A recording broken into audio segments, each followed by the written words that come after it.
See, now I am going to tell you a brief about Chandrayaan 3.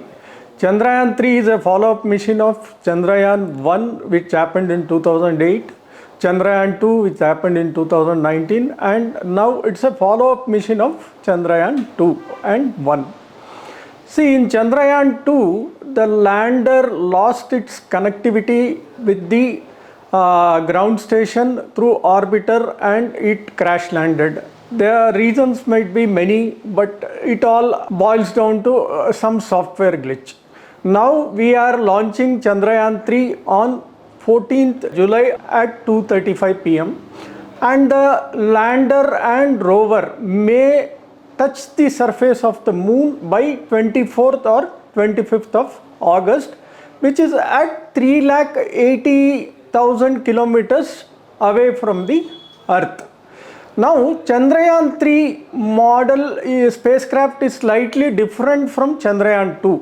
Chandrayaan 2 had an orbiter, but here we don't have an orbiter. We have a lander, rover and propulsion combination. So, the spacecraft GSLV Mark III or LVM Mark III M4 will take off at 14th at 2:35 p.m. After it reaches the geostationary orbit, its propulsion model will start functioning. The propulsion model will make certain maneuvers over the Earth orbit, gain the momentum using the Earth gravity, and it goes to the lunar orbit, from where it takes approximately to 100 kilometers above the lunar surface. After that, there will be a decelerate in the velocity and lander and rover will be get detached from the propulsion model and it lands on the moon surface. Once it lands on the moon surface, the rover will detach from lander and with its 6 wheels it moves around in the vicinity of the lander camera. Lander is called as Vikram and rover is called as Pragyan.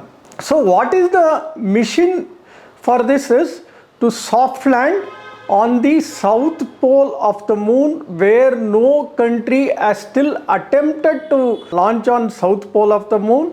Second is to do the analysis, in situ chemical analysis, means they will do the analysis on the then and there on the moon itself and send the reports. And third is to see how the rover travels around the lander on the moon surface. Why south pole is so important is because it receives a very less illumination. It receives a very less illumination of sun, and there are huge craters and hills. The craters are in such a way that they don't even get sunlight for billions of years, and they have found out that there are water molecules inside the crater depth which is mixed with the soil of the moon. So people are suspecting that it might have data before billion of years how the solar system has been formed. And there will be illumination, but the illumination will be very low because the moon is inclined towards sun at 1.5 degree tilt angle, whereas earth is inclined towards sun at 23.5 degree tilt angle. So in 1.5 degree tilt angle, you will get a sunlight for maximum 14 days, means one lunar day is called as 14 days of the earth.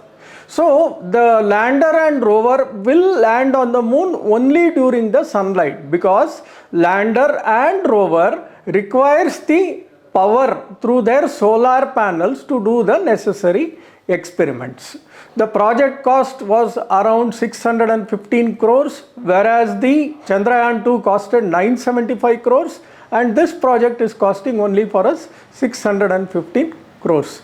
And we hope that this mission will be a very successful mission, and India will be the first country to hoist this flag on the south pole of the moon, which is at a 70 degree latitude angle towards the sun.